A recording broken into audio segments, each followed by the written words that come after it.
آپ تمامی حضرات کو معلوم ہے کہ یہ آج کی جو اس وقت کی مجلس منعقد ہو رہی ہے، ایک عالم باعمل، مبلغ حق شعار، ہم سب کا مونس و ہمدم، اہل ادب، ناشر علوم اہل بیت، خادم مکتب اہل بیت، خطیب حق بیان، قائد الکلام، جنہوں نے اپنی شاعری، اپنی خطابت، اپنی ذاکری، اپنے قطع، رباعی اور نوحوں کے ذریعے مسلسل خدمت کی اور اپنے وجود کو اس قوم کے لیے فنا کر دیا۔ ایک ایسا عالم باعمل کہ جس نے نہ سردی دیکھی، نہ گرمی دیکھی، نہ لو،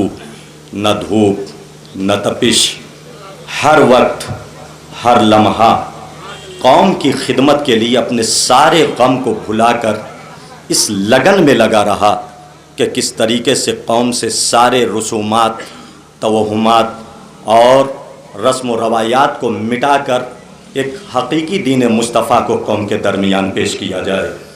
اس عالم باعمل، حجت الاسلام والمسلمین، عالی جناب مولانا ریاض حسین جوہر اعظمی تابہ سراہ کے مجلس چہلم میں اس وقت آپ حضرات بیٹھے ہوئے ہیں اور یہ غم منا رہے ہیں۔ یہ جو شخصیت ہے یہ بھی محتاج تعارف نہیں ہے۔ آپ سبھی جانتے ہیں کہ اس کا انداز تبلیغ کیا تھا اور انداز بیان کیا تھا۔ ہر لمحہ، ہر آن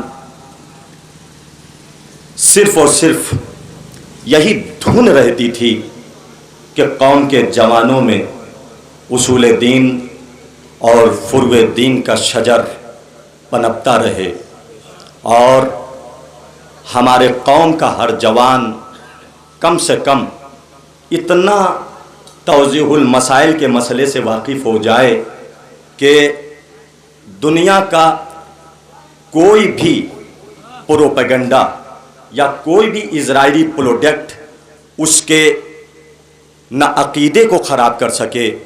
نہ عمل کو خراب کر سکے۔ یہ اس شخصیت کی مجلس چہلم میں آپ حضرات جمع ہوئے ہیں کہ جس نے خود اپنے گاؤں میں رہ کر، اطراف میں جا کر وہ مسجدیں جو کئی سال سے سونی پڑی ہوئی تھیں وہاں مسجدوں کو آباد کرنا، مومنین کو قرآن کریم کی تلاوت سے کا اشتیاق اور شوق پیدا کرنا، خود اس بستی میں نماز جماعت قائم کرانا، شب جمعہ، دعائے کمیل، حدیث کے ساتھ اور ساتھ ہی ساتھ ایک مسئلے کو بیان کرنا کہ کس طریقے سے اس نے تبلیغ کی ہے۔ متو پور میں چلے جائیے، راجہ صاحب کی مسجد مسلسل سونی پڑی تھی، نماز نہیں ہوتی تھی سوائے رمضان المبارک کے، لیکن یہی مرد مجاہد تھا جس نے مسلسل نماز جماعت کی کوشش کی اور وہاں پر بھی مومنین کو آمادہ کیا کہ کم سے کم قرآن کریم کو سیکھیں، قرآن کریم کی آیات، اس لیے کہ ہمارے پاس قرآن ہے، اہل بیت ہے۔ پیغمبر خاتم نے فرمایا تھا انی تارک فیکم الثقلین کتاب اللہ و اطرتی و اہل بیتی ما ان تمسکتم بہما لن تضلوا بعدی حتی یردی علی الحوض۔ یہ بیان کر رہے تھے کہ دیکھو ہمارے پاس ایک قرآن ہے، ایک اطرت ہے، اہل بیت، اگر چاہتے ہو کہ رسول کا دامن ہمارے ہاتھ میں رہے، اگر چاہتے ہو ہمیں جنت میسر ہو جائے، اگر چاہتے ہو کہ ہم حوض کوثر پر جائیں اور آب کوثر سے سیراب ہوں، تو پیغمبر نے یہی فرمایا تھا کہ میں تمہارے درمیان دو گرا قدر چیزیں چھوڑ کر جا رہا ہوں، ایک قرآن جو اللہ کی کتاب ہے، ایک اطرت جو اہل بیت ہیں، تم ان دونوں سے متمسک رہنا، ہرگز میرے بعد گمراہ نہیں ہوگے۔ لیکن مولانا موصوف مرحوم نے یہی دیکھا کہ ہماری قوم کا ایک طبقہ تھا جس نے قرآن کو اپنایا، اہل بیت کو چھوڑ دیا، اور ایک طبقہ ایسا ہے کہ جس نے اہل بیت سے متمسک اختیار کی اور قرآن کو چھوڑ دیا۔ لہٰذا مولانا موصوف کی پوری کوشش یہ تھی کہ تبلیغ گھر سے کی جائے، تبلیغ گاؤں سے کی جائے، تبلیغ علاقے سے کی جائے۔ لہٰذا انہوں نے اپنا شرعی فریضہ اخلاقی فریضہ بھی سمجھا اور شرعی فریضہ بھی سمجھا، اپنی ذمہ داری سمجھی کہ انہوں نے درس قرآن رکھا اور قرآن کے مفاہیم، قرآن کے معنی، قرآن کی آیتوں کو پڑھانا، قرآن سے روشناس کرانا اور ساتھ ہی ساتھ اہل بیت کی تعلیمات سے بھی آگاہ کرانا، یہ مولانا موصوف کا بہترین کارنامہ تھا کہ جس کی وجہ سے آج مولانا کی یاد لوگوں کے دلوں میں گھر بنا چکی ہے اور یہاں آپ سب جمع ہوئے ہیں خراج عقیدت کے لیے، پرسہ پیش کرنے کے لیے۔ یقیناً قوم کا حال جو ہے وہ آپ سبھی کی نگاہوں کے سامنے ہے کہ آج ہماری کیفیت کس عالم میں گزر رہی ہے اور ہماری قوم کی کیفیت کس عالم میں ہے۔ یہی سب درد تھا مولانا موصوف حجت الاسلام والمسلمین علی جناب مولانا ریاض حسین جوہر اعظمی صاحب قبلہ کا، کہ انہوں نے بستی بستی، قریہ قریہ، دیہات دیہات، ہر کوچے اور گلی میں پہنچ کر باریکی سے اپنے اطراف کی بستیوں اور جہاں جہاں وہ پہنچے وہاں جا کر کے قوم کی کیفیت کو معلوم کرتے تھے، اور اس سے یہ اندازہ ہوتا ہے کہ ان کے اندر خدمت خلق اور دین کی تبلیغ کا کتنا جذبہ کوٹ کوٹ کر بھرا تھا۔ ہر لمحہ آخری دنوں میں تو بس ان کی زبان پر بس ایک ہی فقرہ رہتا تھا کہ کس طریقے سے قوم کا حال بگڑتا چلا جا رہا ہے، ہماری قوم کہاں چلی جا رہی ہے۔ کربلا والوں نے اپنا پورا بھرا گھر قربان کر دیا انسانیت کو بچانے کے لیے، شرافت کو بچانے کے لیے، اسلام کو بچانے کے لیے، انبیاء کی محنتوں کو بچانے کے لیے، اور آج ہماری قوم کا حال کیا ہے؟ صرف ریاکاری، صرف دکھاوا، صرف تصنع، صرف بناوٹ۔ یہ مولانا موصوف کا ہر وقت درد دل تھا جو بیان کرتے تھے اور کوشش کرتے تھے کہ اس برائی کو جو سماج میں پیدا ہو رہی ہے، اسلام کی بیساکھیوں کا سہارا لے کر اس چیز کو کیسے ختم کیا جائے۔ لہذا انہوں نے اپنی ذاکری اور اپنی خطابت کے ذریعے اور اپنی شاعری کے ذریعے اسی برائی کو دور کرنے کی کوشش کی۔ ان کا گزر اسی امبیڈکر نگر کے ایک چھوٹے سے گاؤں ارئی میں جب ہوا، ہو سکتا ہے کہ ارئی کے افراد بھی یہاں بیٹھے ہوں گے، وہ تائید فرمائیں گے اور جانتے ہیں کہ کس طریقے سے انہوں نے خدمت کی۔ جب وہاں پر وہ پہنچے تو وہاں دیکھا کہ چھوٹے چھوٹے بچے تو دور، جوان جو سن بلوغ تک پہنچ چکے ہیں، انہیں غسل نہیں آتا، انہیں وضو کا طریقہ نہیں آتا، انہیں احکام نہیں معلوم، انہیں عزاداری کا سلیقہ نہیں معلوم۔ مسجدیں ہیں مگر سنسان، کچھ بزرگ ہیں جو نمازی ہیں مگر طریقہ نماز نہیں معلوم، سورہ صحیح نہیں معلوم، الفاظ کی ادائیگی صحیح نہیں کر رہے تھے۔ لہذا انہوں نے سب کچھ بھول کر سب سے پہلا کام انہوں نے یہ کیا کہ وہاں پہنچ کر کے جوانوں کو مسائل شریعہ سے آگاہ کیا۔ جب مسائل شریعہ سے آگاہ کیا، اس وقت مولانا شوذب جلال پوری صاحب قبلہ موجود ہیں اور یہ تائید بھی فرمائیں گے، اسی بستی میں پہنچ کر کے انہوں نے نماز جمعہ کو بھی قائم کیا، اور کم سے کم یہ سوچ کر کے کہ ہفتے میں ایک مولانا نماز جمعہ پڑھانے کے لیے جب پہنچے گا تو خطبات ہوں گے، مومنین ملیں گے، مومنین کا علماء سے ملن ہوگا، علماء کی ہم نشینی ہوگی، کچھ تبادلہ خیال ہوگا، لوگ اپنے مسائل کو علماء کے درمیان رکھیں گے، ایک عالم ان کے مسائل کو کس طریقے سے پیش کرے گا۔ یہ ساری کوشش، ساری کاوشیں مولانا موصوف کی تھی۔ آخری وقت میں ہر لمحہ، بہرحال کون سمجھ سکتا تھا کہ مولانا اتنی جلدی چلے جائیں گے، لیکن بس یہی میں کہوں گا کہ ایک نقارہ قرآنی گونجا اور داعیے اجل پر لبیک کہتے ہوئے چلے گئے۔ کل 42 سال کی عمر تھی۔ کیا عمر ہوتی ہے؟ ایک جوانی کے عالم کی زندگی ہے۔ عالم شباب میں یہ جواں سال مرد مجاہد ہم سب کو روتا بلکتا چھوڑ کر حقیقی بارگاہ معبود میں پہنچ گیا۔ اور میں تو یہ سمجھتا ہوں کہ شاید یہ درد دل جا کر کے وہاں سنایا ہو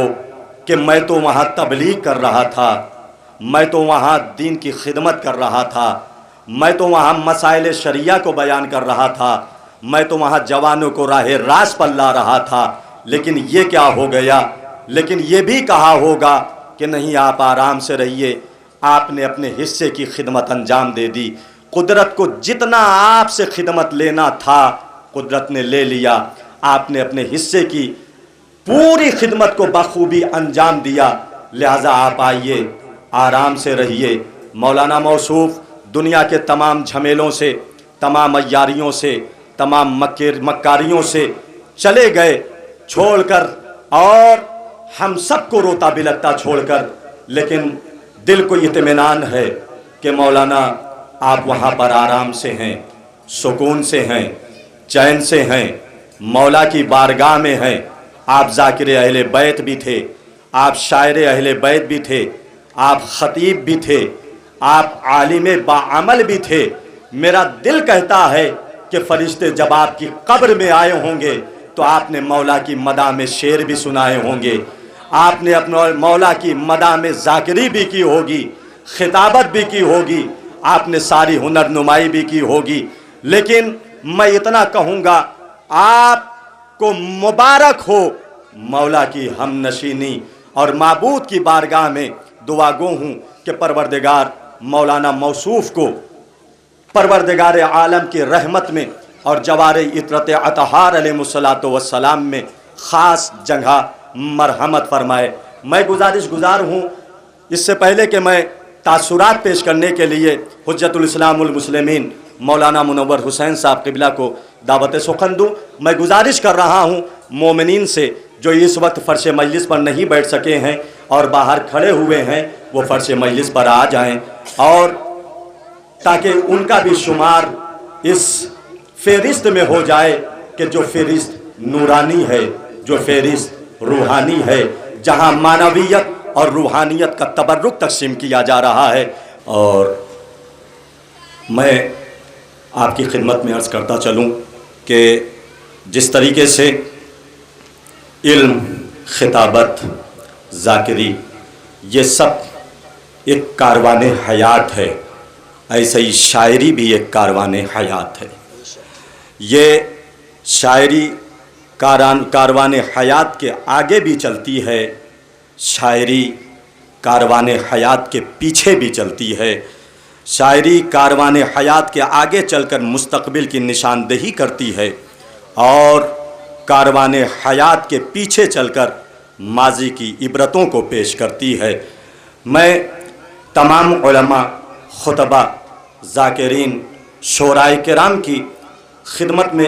پھر سے ایک دفعہ تہہ دل سے شکریہ ادا کرتا ہوں، اور دعا گو ہوں پروردگار کی بارگاہ میں کہ میرے اللہ ان تمام شعراء، خطبہ، ذاکرین کو جناب دیوبل اور جناب فرزدق کی طرح بارگاہ امام میں بھی نذران عقیدت پیش کرنے کی توفیق مرحمت فرما۔ پروردگار ان سب کا سایہ تا دیر ہمارے سروں پر قائم و دائم رکھ۔ جو کچھ بھی ابھی تک تاثرات میں بیان ہوا ہے، اگر اس کا ماحصل بیان کیا جائے ایک لفظ میں تو یہی ہے کہ ہمارے سماج میں علم کی کمی ہے۔ اگر علم آ جائے تو ساری برائیاں دور ہو جاتی ہیں، جیسا کہ نباز ادب ڈاکٹر پیام اعظمی صاحب قبلہ نے عرض کیا کہ جلوے انجمن شام و سحر علم سے ہے، جو بھی ہے عشق و محبت کا اثر علم سے ہے، منزلیں علم سے ہیں، راہ گزر علم سے ہے، دوستو عظمت کردار بشر علم سے ہے، قول معصوم ہے فقرہ نہیں افسانوں کا، طلب العلم فریضہ ہے مسلمانوں کا، علم ہی دین بھی اسلام بھی ایمان بھی ہے، ابن مریم بھی ہے، موسیٰ و عمران بھی ہے، علم مقداد بھی، عمار بھی، سلمان بھی ہے، توریت بھی، انجیل بھی، قرآن بھی ہے۔ علم دین ابو طالب کا پتہ دیتا ہے، جہل انسان کو ابو جہل بنا دیتا ہے۔ آخر میں بس صرف اور صرف ایک حدیث پیش کر رہا ہوں سرکار پیغمبر خاتم کی، کہ چونکہ مولانا موصوف کی ایک خصوصیت یہ تھی کہ وہ ہمیشہ رسم و رواج اور خرافات کے خلاف، جو بدعتیں اسلام میں نئی نئی ایجادات ہوتی تھیں اس کے خلاف وہ بولتے تھے، اور فراز منبر پر آ کر کے وہ حق بیانی کرتے تھے۔ اس کو مد نظر رکھتے ہوئے نبی خاتم کی ایک حدیث ہے، اس کے بعد انشاءاللہ مولانا موصوف کو دعوت سخن دینا ہے، کہ نبی نے فرمایا کہ اذا ظہرت البدعۃ فی امتی فیظہر العالم علمہ ومن لم یفعل ذلک فعلیہ لعنۃ اللہ۔ نبی نے فرمایا کہ جب سماج میں بدعتیں سر چڑھ کر بولنے لگیں، جب توہمات، خرافات اور نئی نئی بدعتیں ایجاد ہونے لگیں اور جنم لینے لگے اس امت میں، تو عالم کی ذمہ داری ہے کہ عوام کو آگاہ کرے، اور اگر کوئی عالم مصلحتوں کا شکار ہو کر خاموش رہے تو نبی کی حدیث ہے فعلیہ لعنۃ اللہ، تو ایسے عالم پر خدا کی لعنت ہے۔ رحمت خدا مبارک ہو ماموں مولانا ریاض حسین صاحب آپ کو، کہ آپ نے ہمیشہ باطل نظریات کے خلاف اپنی آوازیں بلند کی، آپ نے رسم و روایات کے خلاف اپنے گاؤں میں بھی رہ کر فراز منبر سے ہمیشہ حق بیانی سے کام لیا۔ ڈاکٹر پیام اعظمی صاحب نباز ادب فرماتے ہیں کہ علم نے توڑے ہیں باطل نظریات کے بت، ہوں وہ پتھر کے صنم یا ہوں کسی ذات کے بت۔ علم نے پھینکے ہیں فرسودہ خیالات کے بت، چور وہ کر دیتا ہے رسم و روایات کے بت۔ جہل انسان کو فریب غم جا دیتا ہے، علم ہی دل کے دریچوں میں عزا دیتا ہے۔